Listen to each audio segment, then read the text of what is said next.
and welcome. My name is John Finch.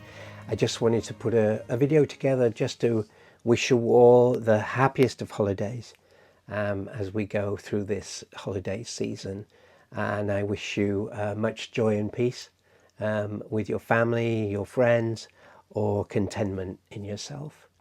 I wanted to also talk about next year, 2026, and some of my intentions around next year. So we're heading toward the end of the Crawley developer series. We've still got a couple more to do, but I've really enjoyed working with the Crawley developers.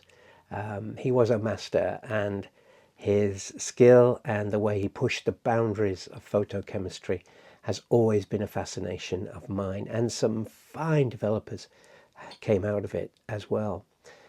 So as we reach the end of that at the beginning of the year, I'll also want to do a video roundup of my overall thoughts about his developers and the ones that I will certainly keep on using. After that, I'm intending to do some film testing. There's been a few films come out recently that I haven't been able to test, and I'd love to have a go and show you this testing and find out what the capabilities of these new films are. For instance, the Kentmere films. I haven't really had time to have a really good dive into those. The FOMA films as well, as there are some interesting FOMA films, and maybe some ADOCs as well. So let me know in the comments of any films you use regularly and really like, and maybe ones that you're just very interested in that maybe we could touch on next year as well. That would be a lot of fun, wouldn't it, to check out some different films. Also, I want to do a deep dive into 510 Pyro. We don't cover it much on the channel. It's a great developer. We don't cover it much on the channel. We seek out other interesting developers that might not be as commonly used as 510, which has become quite popular. But I'd like to do a deep dive. I am a lover of that developer, and really take it through its paces for you and see what we can get out of it. We'll try all the which ways of using 510 that I've experienced and that Jada Fair's told me about as well. So let's do a bit of that 510 Pyro. And also later on in the year, I'd like to do some work with PMK, which I know is a popular developer, especially in the United States. And it probably should be more popular over here in Europe as well. It's a fine developer, is PMK. So those two, 510 and PMK, don't appear much on my channel, and it would be nice to really learn them, understand them, and just see what their capabilities are. And you know, if we find a really interesting film in our film testing, maybe we'll try that film with those as well and see what that can do. So that'll be a lot of fun. And there'll also be more darkroom work coming your way, which I'd like to do some more and give you some more examples of workflows that you might want to use. So without leaving you empty-handed for Christmas time, I'm going to give you a tip here on using an indicator stop bath. You know, it's always useful to know that your stop bath is working and is capable of working. And if, like me, you use a basic 2% vinegar stop bath, you know what? That clear liquid doesn't tell you whether it's still acidic enough or not. So let's have a look at how we can make our own indicator stop bath. Indicator stop baths. Very useful if you want to be certain that your stop bath, whether it be for film or for paper, is still active, is still acidic enough to stop the reactions going on with the developer. And of course, that's why we need a stop bath in many situations. The developer is alkaline, and the developing agents only work in an alkaline environment. And by using a stop bath, an acidic stop bath, it stops development very quickly, and then we can move on to our fix. So a stop bath is particularly useful, especially with short development times. If you have a very short development time of 5 minutes, 6 minutes, 7 minutes, those kind of times, you want to be able to stop development quite quickly, because if you don't, the film is going to continue to develop while you're washing out the developing agents with water, and you're not going to get an accurate development time. Now, just as a reminder, I don't use a stop bath with staining developers.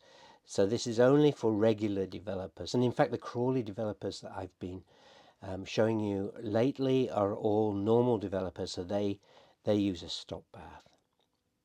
This is a demonstration stop bath that I've just made for you. It's a 2% solution of white vinegar. And that's the simplest stop bath you can make. And it works very well. But it is nice to know whether or not it's still acidic enough to stop development of the film. The chemical we use to indicate whether it's acidic enough is bromocresol green. Now, bromocresol green is a dye which reacts to the pH of the liquid that it's in. And it starts off this sort of color. This is a 0.5% solution of bromocresol green in alcohol. And it keeps a long time, so you don't have to worry. In fact, this small 10 grams of bromocresol green will last me years and years and years. So it's very efficient to buy and use. And all I need to do is put a few drops of this into my stop bath. And normally, of course, I have a 1 litre bottle of stop bath, and I just put a few drops in there.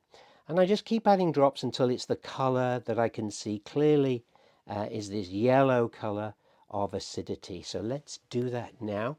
I've got a little stopper here, and I'll get this, and we'll pop some of it in. You want to watch this stuff doesn't get on your clothes, because it does dye things. But there is a nice number of drops in there, and I didn't count them, but there's probably about 10 or so. So in a full litre, I'd probably be looking at using 20 drops or something like that. I'll just go and get a stirrer. There we are. I'm going to just stir this around like this. So there is my indicator, and clearly showing that this is at a pH of less than 5. And in fact, we'll measure that now, and we'll just see what the pH actually is. I've got some litmus paper here. I'm just going to pop this in there like that.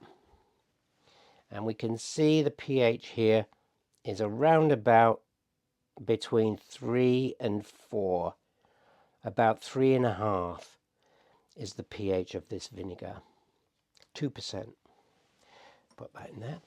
So now I am going to add to that some alkaline, and we'll see when it changes color, and we'll be able to observe the color changes, so that if you use this bromocresol green, you will understand what colors are and what they do, what they're telling you, the pH that they are telling you. So I'll get a dropper for the alkaline. I'll just move this out of the way here. And this is just a potassium carbonate solution, a mild potassium and carbonate solution here. So let's pop this in, and we'll put a few drops in there.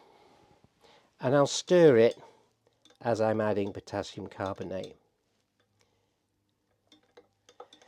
So I've added quite a few drops there, no change yet. It's still nice and yellow.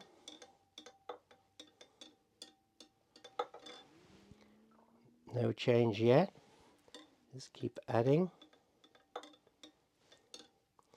Now the yellow is beginning to get a muddier color, but it's still yellow. Keep adding this potassium carbonate. I'm waiting to see it change.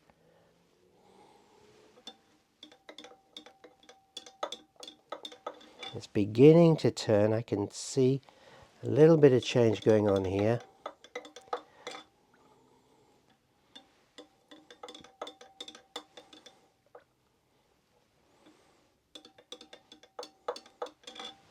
And it's beginning to go a more green color. Can you see that? Beginning to go green.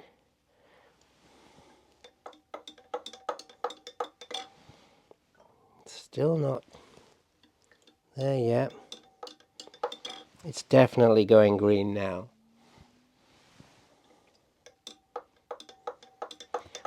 Okay, so there's the green color. You can see there's quite a difference.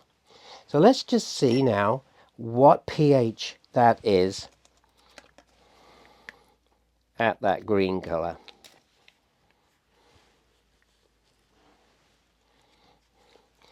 So it's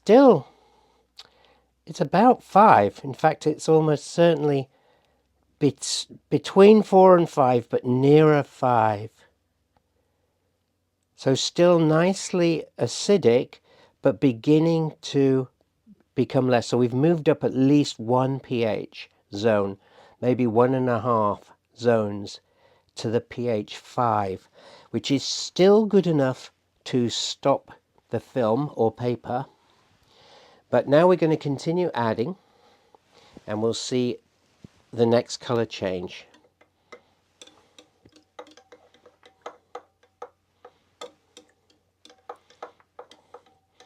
So it's well green now. And it's when it gets to this green color that I know it's done and I make fresh. And it's about pH 5 or 5.5 at the green color. And we'll keep adding. It's very green now, isn't it? It's very green. Now, let's have a look at that pH. I would have changed it by now when it started going green, but I'm interested to see what the pH is now. And we're still acidic.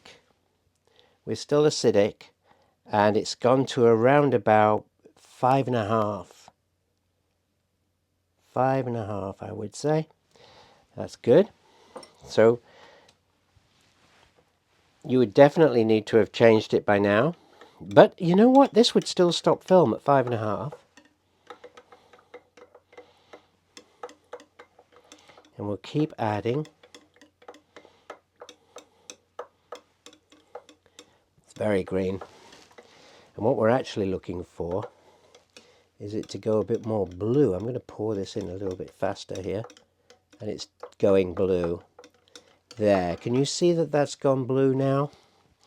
Okay, so it went from yellow to green. At green, I need to change for fresh. And now it's blue. Let's see what the pH is now.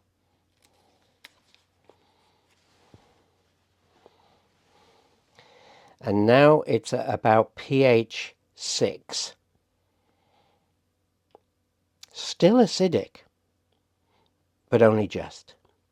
And definitely would need changing. And as I say, I would advise you to change it when it's green, well before it goes blue. And that is indicator stop bath. So easy to use, so easy to make, I should say, and use from this bromo cresol green. Very reasonably priced. Just a few drops to make it just yellow enough to notice the yellowness, and you'll be fine. You'll be able to use it on film and paper. Both stop baths need the same pH of around 4 to 5, and this indicates when it's nice and safe in that zone. So I hope that tip is useful to you. Very cheap to buy this, and I wish you luck, and I wish you happy holidays. Be safe and enjoy your time off if you're off work. or your relaxing time with your families. And I'll see you in a few days with the FX24 video.